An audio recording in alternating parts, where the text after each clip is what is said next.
1870 की बात है। एक सैयद साहब थे, बड़े रसूखदार, पैसे की कोई कमी नहीं। बेटे का उनके निकाह पढ़ा गया। कायदे से वलीमे की दावत भी होनी चाहिए थी, लेकिन ऐसा हुआ नहीं। शायद कोई बहुत ज़रूरी, बहुत बड़ा खर्च आ गया होगा, या कोई गुजर गया होगा घर में, या ये निकाह सैयद साहब की पसंद से हुआ नहीं होगा। तो ये जान लीजिए कि ये सारे तुक्के आपके गलत हैं। असल में हुआ ये कि दावत वलीमा के खर्च के बराबर का पैसा, तब के लगभग 500 रुपये, सैयद साहब ने एक कॉलेज के बनने में दान दे दिए थे, डोनेट कर दिए थे। 150 साल पहले स्थापित हुआ वही कॉलेज आज भारत सरकार की एक सेंट्रल यूनिवर्सिटी है। इरफान हबीब और सतीश चंद्र जैसे इतिहासकार, हॉकी के जादूगर मेजर ध्यानचंद जैसे बड़े खिलाड़ी और पाकिस्तान के पूर्व जनरल रहे अयूब खान जैसी कई हस्तियां इसी संस्थान से पढ़ी और आगे बढ़ी। कौन थे ये सैयद साहब, कैसे बना ये कॉलेज, क्यों इन्हें थियरी ऑफ पार्टीशन से भी जोड़कर देखा जाता है, इन सब पर आप आज बात करेंगे। नमस्कार, मेरा नाम है अभिषेक। तारीख में आज कहानी भारत के मुस्लिमों को मदरसे से स्कूल तक पहुंचाने वाले अलीगढ़ मुस्लिम यूनिवर्सिटी के फाउंडर सर सैयद अहमद खान की। Brought to you by Sharda University, where the software engineer meets the talented photographer. The world comes together at Sharda University. Syed Ahmad Khan के पुरखे मुगलिया दौर में अकबर के वक्त दिल्ली आए थे। उनके दादा परदादा मुगलों के दिनों दिन सिमटते रसूख को बहुत करीब से महसूस कर रहे थे। बादशाह अकबर द्वितीय उनके वालिद सैयद मुतक्की के अच्छे दोस्त हुआ करते थे। 17 अक्टूबर 1817 को दिल्ली शहर में इसी भरे पूरे परिवार में सैयद अहमद का जन्म हुआ। शुरुआती बरसों में उन्हें संवारने का श्रेय उनकी वालिदा अजीज़ उन निशा के हिस्से जाता है। ऐसे ही एक वाक़ये का जिक्र के निज़ामी की लिखी सर सैयद अहमद खान की बायोग्राफी में भी मिलता है। इस बायोग्राफी के मुताबिक 11-12 साल के अहमद ने किसी बात पर झुंझलाकर घर के एक नौकर पर हाथ उठा दिया। नौकर उम्र में बड़े थे, बुजुर्ग थे। ज्यों ही अहमद की ये हरकत उनकी माँ को पता चली, उन्होंने अहमद को घर से निकल जाने का आदेश दे दिया। 3 दिन पड़ोस में अहमद को अपनी मौसी के घर रहना पड़ा। फिर एक दिन मौसी अहमद को वापस घर लेकर आईं और अहमद की माँ से माफ़ी देने की गुहार की। यह भी कहा कि आप बेटे को भी माफ़ कर दीजिए। और फिर अहमद की माँ ने कहा कि लेकिन पहले तुम्हें उन नौकर से जिन पर तुमने हाथ उठाया है, उनसे माफ़ी मांगनी पड़ेगी। माँ के कहने पर सैयद अहमद ने जब अपने उसी नौकर से माफ़ी मांगी, तब उन्हें जाकर घर में वापस जगह मिल सकी। घर का रसूख था तो तालीम भी अच्छी हुई। सैयद 20 बरस के होने वाले थे तभी 1838 में सैयद अहमद के वालिद का इंतकाल हो गया। मुग़ल तख्त पहले से ही कमज़ोर माली हालत में था। ऐसे में अहमद ने नौकरी करने का फ़ैसला लिया।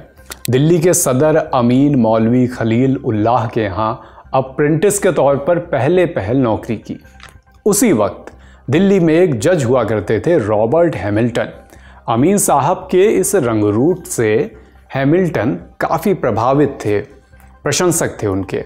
1839 में हैमिल्टन जब तबादले के चलते आगरा पहुंचे तो उन्होंने सैयद अहमद को अपने अधीन नायब मुंशी तैनात किया। कमिश्नर साहब ने अगले साल सिविक कोड का खाका तैयार करने का जिम्मा दे दिया। काम बढ़िया देखकर कमिश्नर ने सरकार से सैयद अहमद को मुंसिफ बनाने की सिफारिश भी कर दी। जब सैयद अहमद मुंसिफ थे तो घर से दफ्तर तक तांगे से आना जाना करते थे। उनकी माँ इस बाबत कहा करती थी कि बेटा कभी पैदल कभी तांगे से जाया करो, किसे पता कल तुम तांगे का खर्च झेलने के ओहदे पर रहो या ना रहो।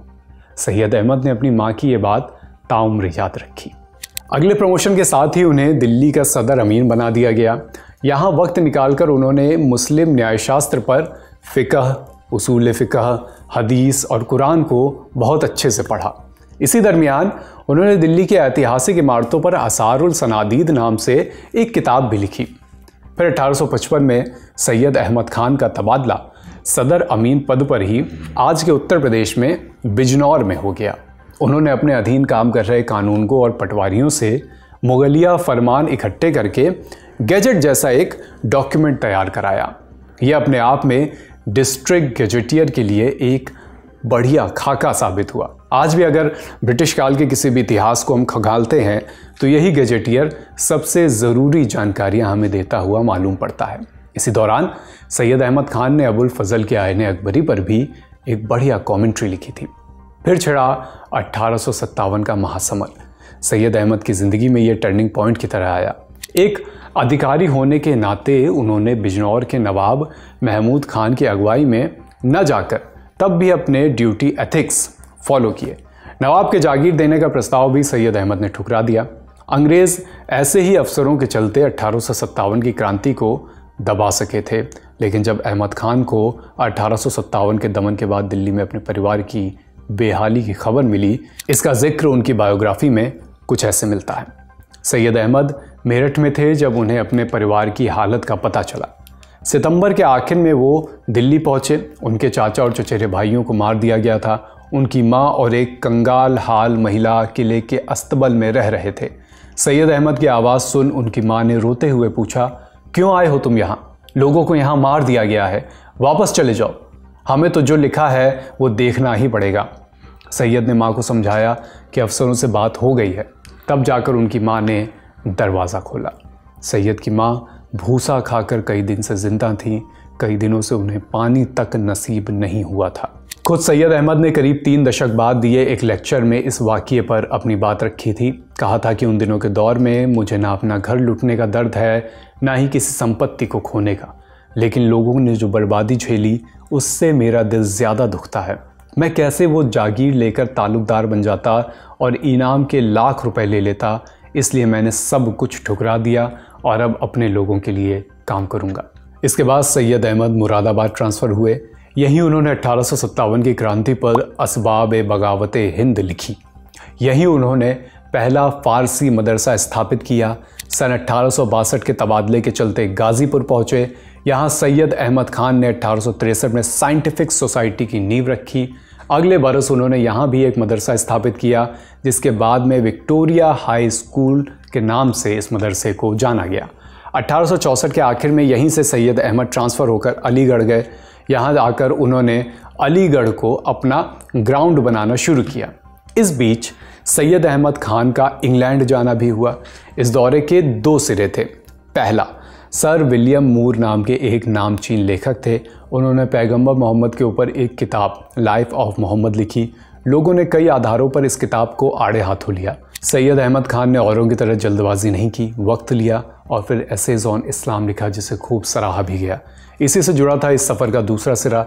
अपनी इंग्लैंड यात्रा के दरमियान अहमद खान ने पश्चिम के लोगों और शिक्षा संस्थानों से वो ज़रूरी चीज़ें समझी जो अपने देश में उन्हें मिसिंग लग रही थी। उस समय दिमाग में एक खाका बन चुका था, बस आकार लेना बाकी था।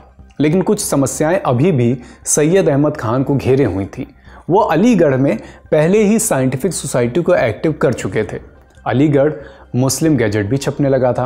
1870 से उर्दू में मोहसिन मुल्क के साथ मिलकर तहजीब उल अखलाक भी छपना शुरू कर दिया गया था, जो आज तक जारी भी है। लेकिन दूसरी तरफ उर्दू और हिंदी की बढ़ती खाई पर सैयद अहमद खान वक्त वक्त पर अपनी राय भी, अपनी प्रतिक्रिया भी साफ तौर से देते रहे। वो उर्दू को हिंदुओं और हिंदी को मुस्लिमों के लिए बहुत ज़रूरी मानते थे। इनफैक्ट कमोवेश ऐसा ही उनका पटना जनसभा का भाषण था, जो बहुत चर्चित भी रहा था। उसका एक अंश सुनिए। भारत एक दुल्हन की तरह है, इसकी 2 सुंदर आंखें हिंदू और मुसलमान हैं। अगर ये आपस में झगड़ेंगे तो ये सुंदर सी दुल्हन बदसूरत दिखेगी। अगर एक दूसरे को ख़त्म करते हैं तो उस दुल्हन को एक आंख खोनी पड़ेगी। ऐसा ही एक और भाषण गुरदासपुर में 1884 में भी उन्होंने दिया था। उसका भी अंश सुनिए। हिंदुओं और मुसलमानों, क्या आप हिंदुस्तान के अलावा किसी भी और देश में रहते हैं? आप दोनों एक साथ एक ज़मीन पर रहते हैं। यहीं किसी को दफन होना होगा या कोई घाट किनारे सुपुर्दे खाक होगा। तुम यहीं जिए, यहीं मरना है। हिंदू या मुसलमान केवल धार्मिक ज़रूरत भर के शब्द हैं। बाकी हिंदू, मुस्लिम और ईसाई जो इस मुल्क में रहते हैं मिलकर इसे एक देश बनाते हैं। उनका तात्पर्य सभी धर्मों से था जो भारत में रहते हैं, हिंदू, मुस्लिम, सिख, ईसाई। हमारी पुरानी शिक्षा पद्धतियाँ 19वीं सदी आते आते नौकरी लेने के लिए नए एजुकेशन पैटर्न के साथ कदमताल नहीं कर पा रही थी। वैसे भी वक्त के साथ बदलाव अनिवार्य होता है। ऐसा ही रुझान पैदा करने वाले एंग्लो एजुकेशन की वकालत करने वाले हिंदुओं में राजा राम मोहन राय और केशव चंद्र सेन जैसे नाम पहले ही सक्रिय थे।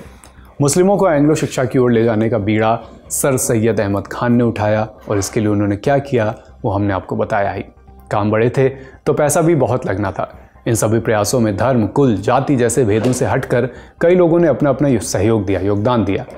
खुद सैयद अहमद ने अपनी निजी प्रेस मशीन तक इसके लिए बेच दी थी। भोपाल नवाब की बेगम ने अपने हीरे की अंगूठी उन्हें सौंप दी। विजयनगरम, बनारस और पटियाला के राजाओं ने भी जमकर मदद की थी। 24 मई 1875 में सैयद अहमद ने मोहम्मदन एंग्लो ओरिएंटल कॉलेज की स्थापना की। इसे आज हम अलीगढ़ मुस्लिम यूनिवर्सिटी के नाम से जानते हैं। नाम का बदलाव 1920 में हुआ। अलीगढ़ मुस्लिम यूनिवर्सिटी आज भारत का केंद्रीय विश्वविद्यालय है। इसकी स्थापना के साल भर के भीतर ही सैयद अहमद खान ने अपनी नौकरी से इस्तीफ़ा दिया और बनारस से अलीगढ़ आ गए। इसके बनने के साथ ही सर सैयद अहमद खान ने साफ जाहिर कर दिया था कि ये संस्था एक ब्रिज की तरह आगे बढ़ेगी। उन्होंने देसी और विदेशी तालीम, नए और पुराने विचार, धार्मिक और तार्किक मतों के बीच की खाई को पाटने की कोशिश जारी रखी। हालांकि इसका मुख्य उद्देश्य मुस्लिमों को पाश्चात्य शिक्षा से जोड़ना था, लेकिन सभी धर्म इस आहुति में समाहित हुए। मसलन यहाँ से पहले ग्रेजुएट ईश्वरी प्रसाद, यहाँ के पहले प्रिंसिपल हेनरी सिडन, यहाँ के लिए मदद को हाथ बढ़ाया पटियाला के महाराजा महेंद्र सिंह ने। अपने हिंदुस्तान और यूरोप के अनुभवों के आधार पर उन्होंने 3 सिद्धांतों को मूल में रखा। पहला, शिक्षा के लिए ब्रिटिश सरकार की मदद लेना ज़रूरी है, लेकिन संस्थान का प्रशासन अपने हाथ में ही रखना है। दूसरा, इसके स्टैंडर्ड ऑक्सफोर्ड और कैम्ब्रिज जैसे संस्थानों से प्रेरित होने चाहिए। तीसरा, ये एक बेशक मुस्लिम संस्थान है, लेकिन सिर्फ मुस्लिमों के लिए ना है और ना कभी होना चाहिए। इसी कड़ी में 1886 में उन्होंने मोहम्मदन एजुकेशन कॉन्फ्रेंस का भी गठन किया। 1885 में भारतीय राष्ट्रीय कांग्रेस का गठन हो चुका था। 1888 में इससे अलगाव और अलग विचारों के चलते सैयद अहमद खान ने दिल्ली में 50 से ज़्यादा संगठनों को जोड़कर यूनाइटेड इंडिया पैट्रियोटिक एसोसिएशन की स्थापना की। यहीं से सैयद अहमद केवल इस्लामिक उत्थान तक जाने अनजाने सीमित होते चले गए। कुछ जानकार उन्हें भारत के सबसे बेहतरीन सामाजिक सुधारों में, आधुनिक सुधारों में से एक मानते हैं और इन सुधारों से जोड़कर देखते हैं, तो कुछ अन्य लोग, एक अन्य वर्ग, उन्हें 2 नेशन थ्योरी का बीज रोपने वाला भी कहता है। बाकी सबकी अपनी अपनी व्याख्याएं हैं। सैयद अहमद खान के जीवन के जो काम रहे हैं वो हमने आपके सामने रखे। तारीख के इस एपिसोड को लिखा था अनुराग ने। फिर आपसे मुलाकात होगी। लल्लन टॉप देखते रहिए। शुक्रिया।